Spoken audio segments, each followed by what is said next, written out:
What's up, guys? This year out here for the Team Fantasy Football League Commissioner Cody. We're back here with your Week 3 recap. This was by far the most interesting week that we've ever had. Now, with this format on this video, I realized that the last week when I went into the preview matchups and I looked at matchups and stuff, the video was actually quicker than it was with me just going over the three best players. So I'm going to give it a shot and try to see what went wrong and give you my 2 cents and move on as quickly as possible. So, we'll give it a shot. If it doesn't work out, well, then there's always next week. We have 17 of these, well, actually 18 of these weeks.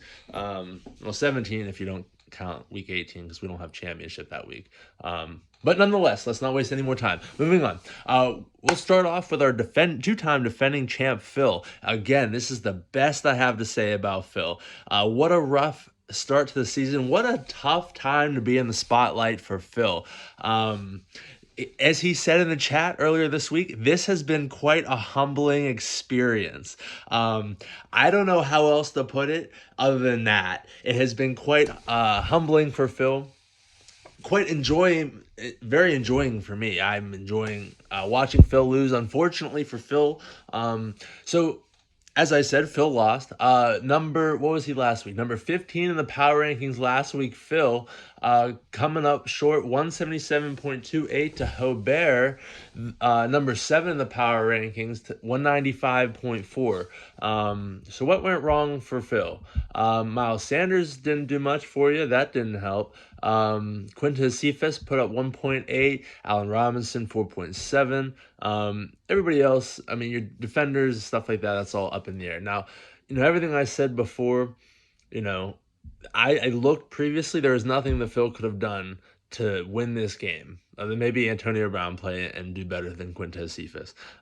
You lost by 30 some, or I'm sorry, not 30, a little under 20. But there wasn't anything that you could have done that would have changed anything. Shout out to Hobert. I'm not trying to make this one-sided. Obviously, Hobert feels he needs some respect here. So, congratulations. You won.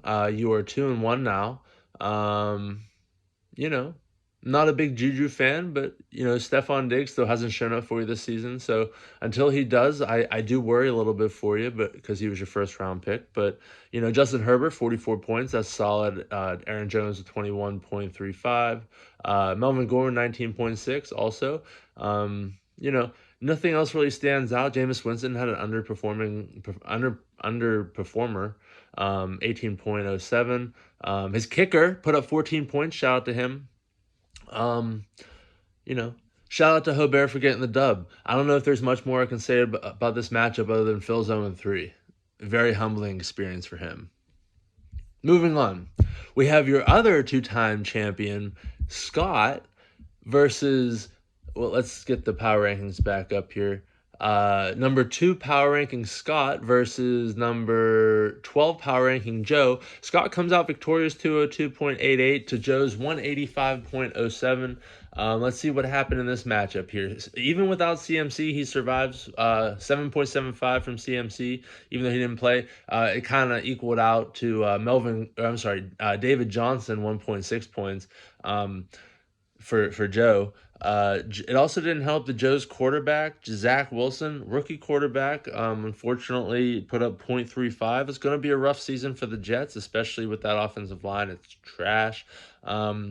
So let's start over with Scott's team real quick. I know I kind of flip-flopped there a little bit. But Scott's got solid. I mean, Tom Brady 37.93, Austin Eckler with 25.45. We have Cordarrelle Patterson off the waivers for solid 18.95 points. Everything. Oh, he had his defensive player spot. Devondre Campbell, the Green Bay Packers linebacker, put up 17 points. So, good for Scott. Survived 12.33 from Goff. It's tough when you don't get quarterback points, but, he has a solid team all around. His Giants defense put up 17. His kicker put up 12. So, just a solid score for Scott this week. Still underperforming Calvin Ridley, with 14 points. So, shout out to Scott for, staying undefeated. he left Jalen Waddle and Javonte Williams on his bench along with AJ Green, which all had 16.2, 16.8, and 18.7 respectively. Looking over at Joe's team, he left a lot more points on his bench. Wow, that's unfortunate. Instead of David Johnson, maybe, well, Zach Moss, 21.35. I probably would have done it just because I don't like David Johnson this year. I don't know who else you would have. I mean, obviously, I don't know if you're going to sit a quarterback for Brandon Ayuk necessarily, but 15.25 for Brandon Ayuk. I probably wouldn't have started him over any of the other guys as well. Maybe Tony Pollard, but like whatever. But it also didn't help that you left Malcolm Jenkins on your bench. He had a pick six for his total points were 22.5. I don't know who you would have. I mean, you usually want to start two linebackers. You did one in your defensive position spot, and then your linebacker spot, obviously. So I'm not knocking you for that move. It just sucks. Things like that could have changed your game. Mainly that Zach Moss for David Johnson. I recommend if you watch this, Joe, don't start David Johnson going forward. I just don't recommend it whatsoever. Shout out to Scott for moving into 3-0. We are now down to 2 3-0 teams. Spoiler alert, we'll get into them specifically whenever we get to each matchup. Congratulations, Scott. Bummer Joe. Moving on to next week. We have not next week. They're moving on to next week. I am continuing on with last week. Let's see. Greg, we have number 1 Greg last week, hottest team in the league, going into coldest team in the, actually not coldest, but he had a win before, but it was against Doug, barely. But one of the colder teams in the last year versus one of the let's start over. I'm sorry. One of the hotter teams of the last year, number 1 power ranking Greg, stomping into Kyle's territory. Kyle number 11 on the power rankings last week. And guess what?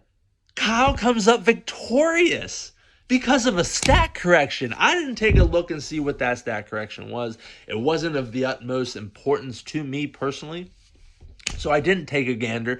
Maybe it was Jalen Hurts something. Maybe it wasn't. I don't know. But let's take a dive in. Who would have thought that the behemoth Greg put up 191 points, but would lose to Kyle? Who would have thought Kyle would have put up 192 points? That's a shocker as well. Let's see. Let's look at Greg's team. So here's what I'm going to say about Greg's team is Greg just makes sure they set their lineup. That's it. They don't do anything other than set that lineup. They have 3 running backs on their roster. You can have 4. They have 4 receivers on their roster. You can have 5. They have 2 open bench spots. And Dalvin Cook missed last week. All I'm saying is, and I'm not saying anything was out there for them to pick up to actually, use and win this matchup. That's not what I'm saying. All I'm saying is, you could have done anything better than Leonard Fournette. Come on, guys. It's Leonard Fournette. So your top performers, you had Jalen Hurts, 30.49, Justin Jefferson with 27.8, and Matt Ryan with 23.17.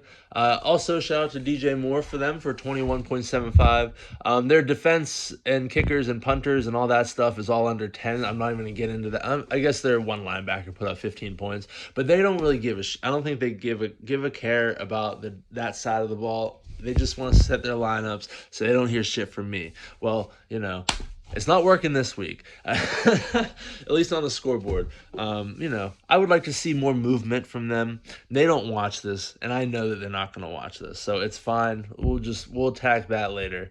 Shout out to Kyle. Giving Kyle all the love. Kyle, if I don't give you any love, I've given you tons of love the last couple weeks. Shout out to you, Kyle. Nothing really, but I will say nothing. Let's slow down there, Kyle. I know you're getting on your high horse. There isn't much really exciting about your team. You know why? You're the top performer, Jamar Chase at 23.5. That's great. Your top performer, Saquon Barkley, back at the top of the ranks, 25.4. Then Jamar Chase at 23.5. And then your Browns defense at 23.23. Typically, that's not going to win you matchups. However, you did have solid lineup. You had Baker with 18, Jimmy Garoppolo with 19, Sterling Shepard went out with He only had 3.6. Nick Chubb didn't do anything other than run the ball. That's literally what he's going to do all season is run. That's it. And your defenders didn't do anything spectacular either. So you had a 9.58 points from that punter. And the most important was that Monday night.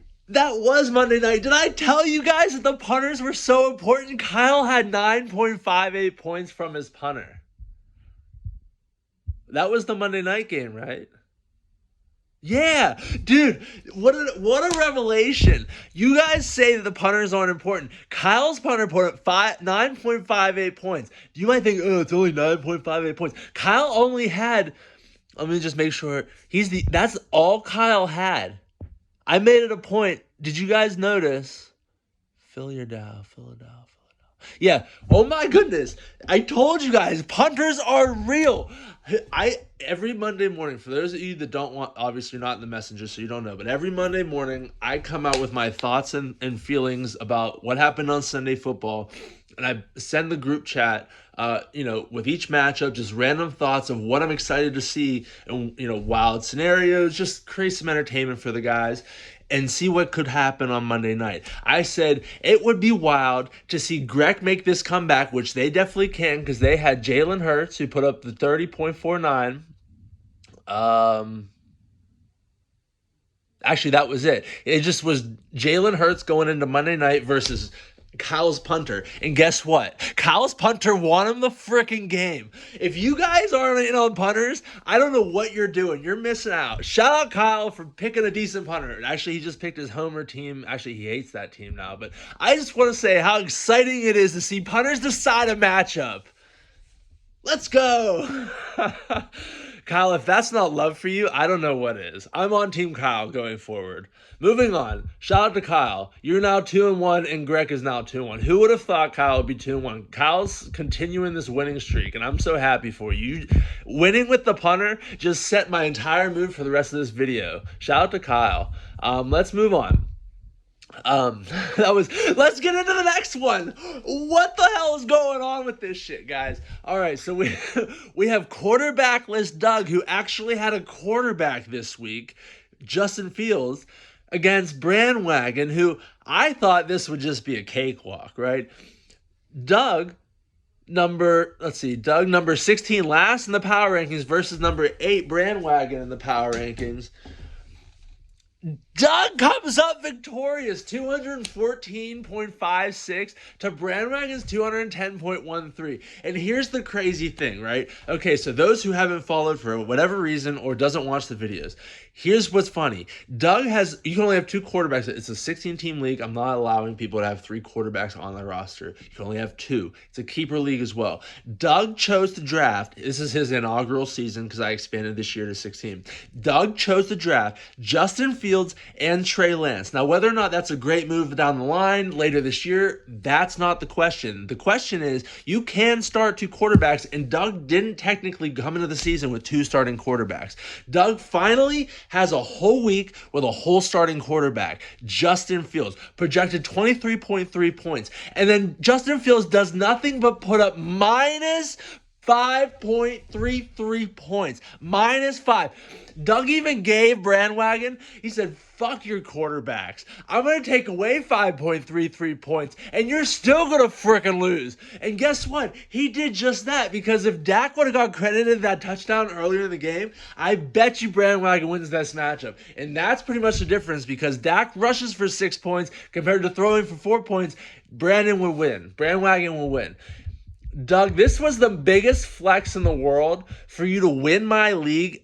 Win a matchup in my league, not by somebody just underperforming. Shout out to you, Doug, because you gave 5.33 points, said fuck your quarterback position, fuck your OP position. I'm not putting a quarterback in there, and I'm going to put up 214 0.56 points in this bullshit league that Cody puts together, because that's exactly what you did, and I love you for it. I just can't believe that I didn't think this was possible. I thought that the key to winning this league is to have two star-studded quarterbacks, and we'll get into that in the later matchup. I promise you that. I have a lot to say, because I was way wrong. You just get a bunch of guys who can put up a solid 25 to 30 points, and then get yourself a solid backup couple dancers. This is what Doug did. I'm going through this. I'm spending a lot of time on this matchup because shout out to fucking Doug. He proved everything I thought about this fantasy league wrong.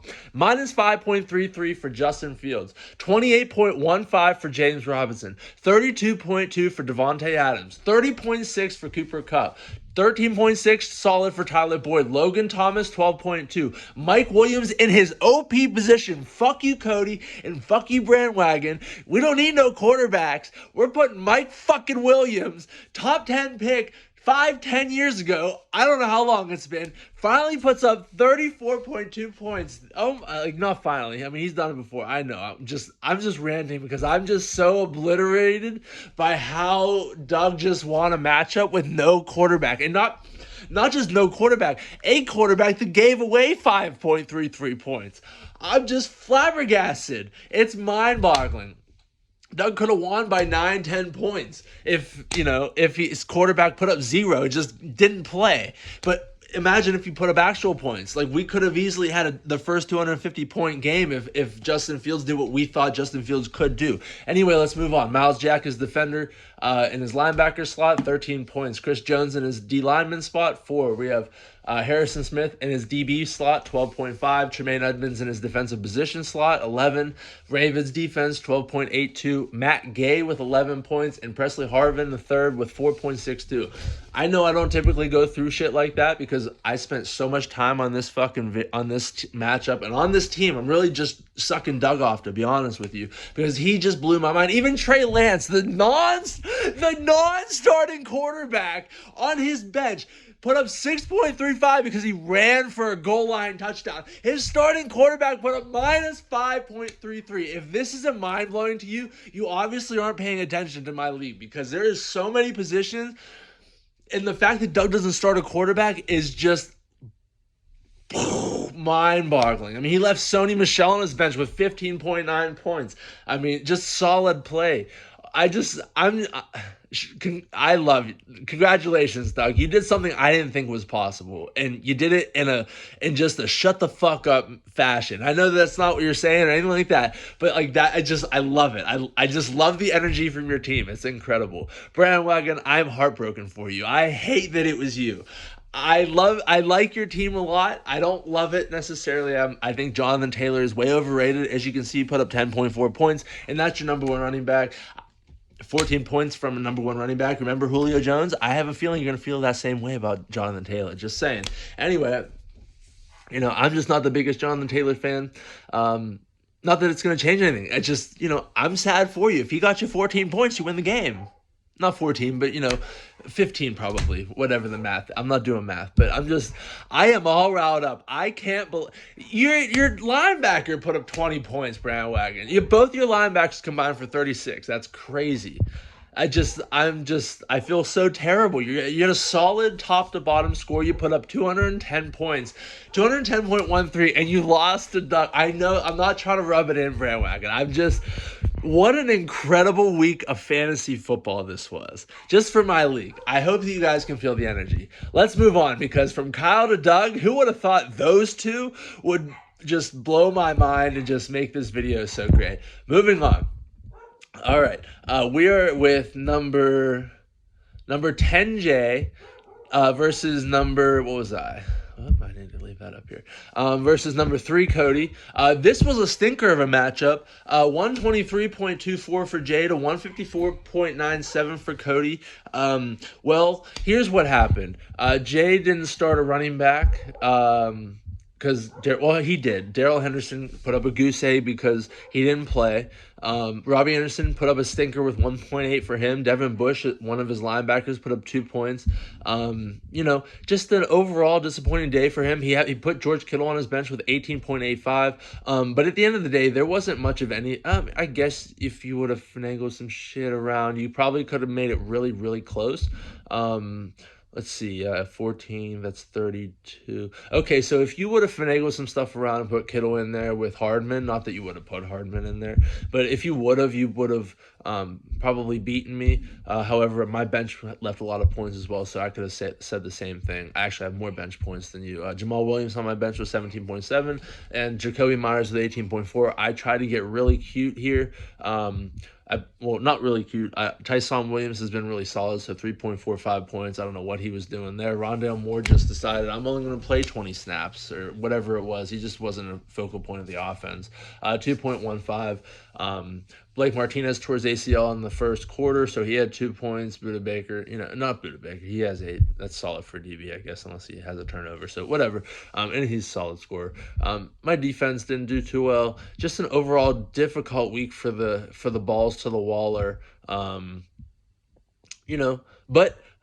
I played the one team that I had to play to improve to 3-0, and I did that.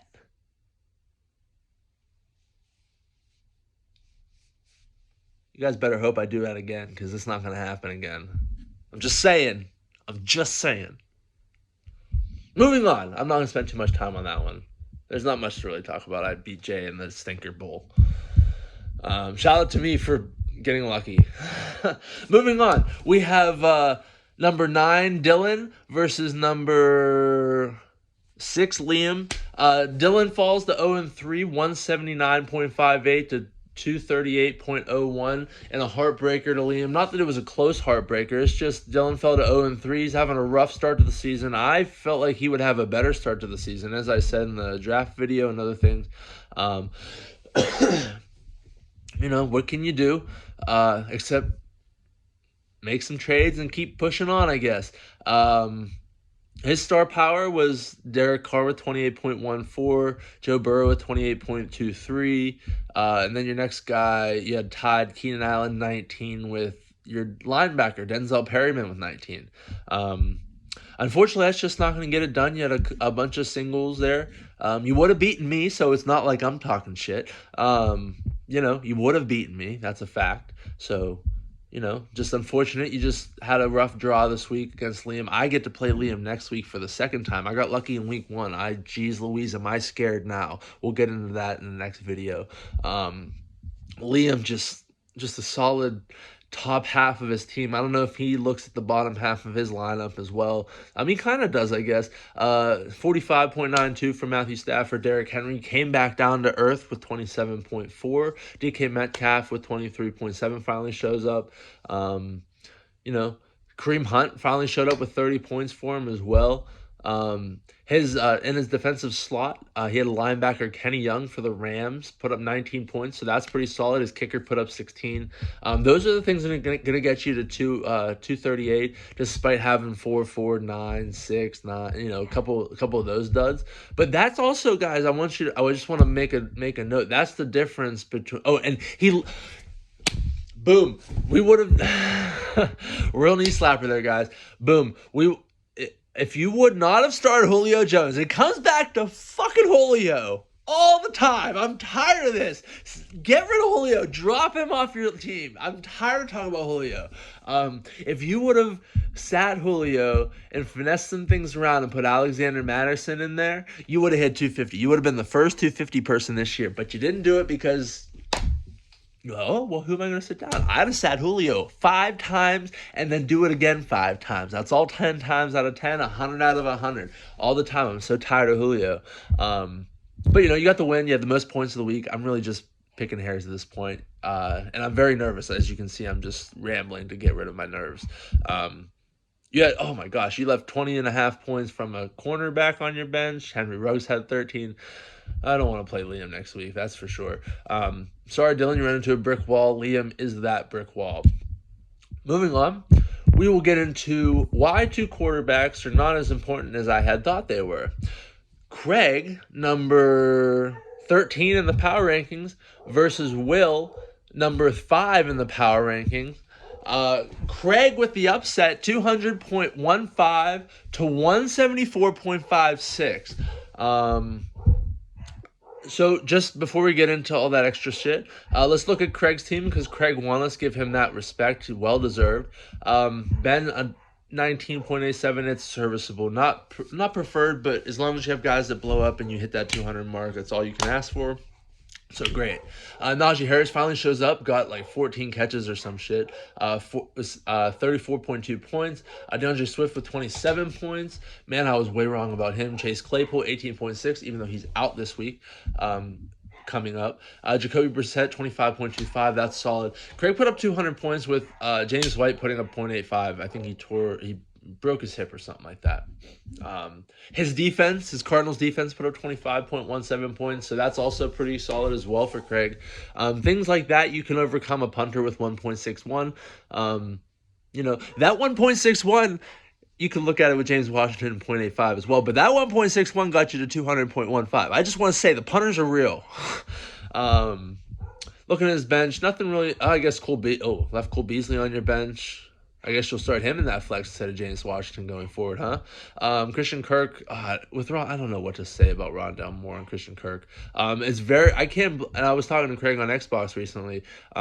Shout out to Craig for, he kept the Steelers defense. He made the matchup decision to play the Cardinals defense, and that put him 25 points. No, that's not the difference between the matchup, but that would have made things a lot closer and might have made Monday night a lot more uncomfortable for him. If Will had anybody meaningful, and it doesn't look like it off the top of my head. Into my rant about quarterbacks and Doug defying all the odds. I thought you needed to have 2 star-studded quarterbacks to win you this league. Will has Kyler Murray and Lamar Jackson. Now, they didn't put up Kyler Murray and Lamar Jackson numbers, so let me be very clear. It's not like they're just overperforming and he's losing. Okay, so that's not happening. But with the value that he had with Kyler Murray in the fourth, and Lamar Jackson in the 9th, he did. Okay, you should have the ability to build the whole team around that. Now with Alvin Kamara as well, 28.49 for Kyler, 26.8 for Alvin, and Lamar Jackson put up a 19.83. That's not going to get it done. And that was also the top 3 performers for his team. So not only was 19.83 his third best performer, but that's not going to get it done with, 7.05 from Robert Woods, which I love Robert Woods. 8.8 from Laviska Shenault, 3 weeks too early. His defensive players aren't doing overachieving things. And unless your quarterbacks are superstars that are going to just put up 30, 40 points every single week, which these 2 quarterbacks have the ability to, Will is now 1-2, and I never would have guessed it. I'm just saying. Give respect where it's due. Shout out to Craig. He drafted a good team. It's definitely hit or miss because I picked him to win last week and he didn't do it, or 2 weeks ago and he didn't do it. But Craig put together a very solid team, and watch out, guys, because Craig he put up 200 points and had 0.85 on one of his flexes. He could have easily had 220 points. So just be careful, fellas. Will, I love your team. There's not much to say. You know it. We have a lot of similar players together. Just, rough one for you. I would definitely get rid of Chase Young. You saw me drop him. You need to look in that defensive free agency pile and see what you can pull out of it, because there's definitely some gems in there. You just got to know what you're looking for. Moving on. Final matchup of the week. We have... I hate this. Number 14, Jerry, versus number 4, Eric. Jerry falls to 0-3, 181.12 to Eric's 231.36. I don't think there was anything Jerry really could have done. I mean, James Conner put up 20 points, but that 20 points wouldn't have got you to 230. It's just a tough start for Jerry in fantasy football. This is his first season. I'm not going to give him too much shit. It's just unfortunate that, he started out 0-3. Jerry, I promise you, as you can see, if you're watching this video, if you watched the last 29 minutes and you saw all of this shock and awe that I have had in this video, this is what fantasy football is. So don't give up, okay? You can do it. You're going to get a couple wins this year. I promise. It just might be a while. And if it is a while, it's fantasy football. Anything can happen. You could have easily drafted the best team and had no idea. That's how crazy it is. And I just went from top 3 in scoring the previous week and up until last week, and then I put up 154. Like, that's how crazy the league is. So just keep your head up, buddy, and keep chugging along, reading articles, do what you got to do. Eric, again, I hate you, and I hate worrying about you and your teams because they're just always solid. Josh Allen just finally decided to show it with 54.62. Chris Carson with 19.2. Kirk Cousins, and this is a perfect example of why I thought 2 quarterbacks would be the key to winning. I'm sorry, not Craig. Jeez. Eric, Josh Allen with 54.62, Kirk Cousins with 37.77. You combine that's 92.39. Check the math. I could be wrong. Just from his quarterbacks alone, that's 100 points. The rest of his team kind of, he got more support out of his defensive front than he did his offensive front. I mean, he had Chris Carson with 19.2, as I said, Adam Thielen with 17, but look at his defense. He had Trevon Diggs, who had a pick 6 and was a nightmare on defense all Monday night. 17.5 points. Foya Said Alukan, linebacker for Atlanta, 21.5. His Broncos defense put up 21.36 points.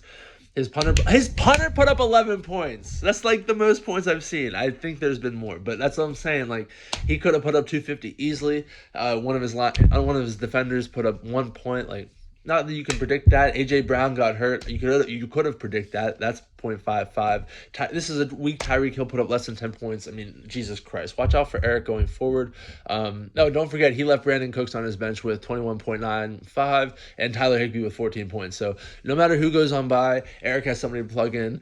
And, I just hope I don't have to play him this season. Everybody has one person they don't have to play. I haven't done any of that research. That's not important. As you can see, I was very excited about this week. It was extremely hyped for me. I just love close matchups. I love that I was able to just get hyped for a second. Shout out to Kyle. Shout out to Doug. Shout out to everybody getting dubs right now. And if you're not getting dubs, I mean, there's still some undefeated teams. There's still some winless teams. So, anything can happen in this league. And it's just, what a great week for fantasy football this was. It was an okay week, at least for me picking. Just to give a quick rundown, I went 4-4 last week, which then brings my season record to 12-12. I lost when I chose Phil over Hobert. Sorry, Hobert. I won Scott versus Joe. I chose Scott. I chose Greg versus Kyle. Kyle, I'm very, very sorry. You proved me way wrong there. That's 2-1 right there. Doug versus Brandwagon. Doug, I am also very, very sorry. I chose Brandwagon there, so that makes me 1-3. But then I ended on a hot streak. Jay versus Cody, obviously I picked for I picked for myself, so that puts me at 2-3. Dylan versus Liam, I chose Liam. That put me at 3-3. Craig versus Will, I chose Will. That put me at 3-4. And then Jerry versus Eric, I took Eric. Put me at 4-4. Stay tuned for the next episode to see what my guesses are and my previews and everything. I actually think this wasn't too bad, especially maybe it was because I had so much to talk about. I got all excited, whatever, put up 33 minutes. But, I want to stay in the 30-minute range, and I think I did a good job of that, especially getting all hype and everything. If you have any questions, reach out. I'm kind of just rambling, and I'm just super excited for how this weekend ended. So stay tuned for the next video, and I hope everybody's doing well.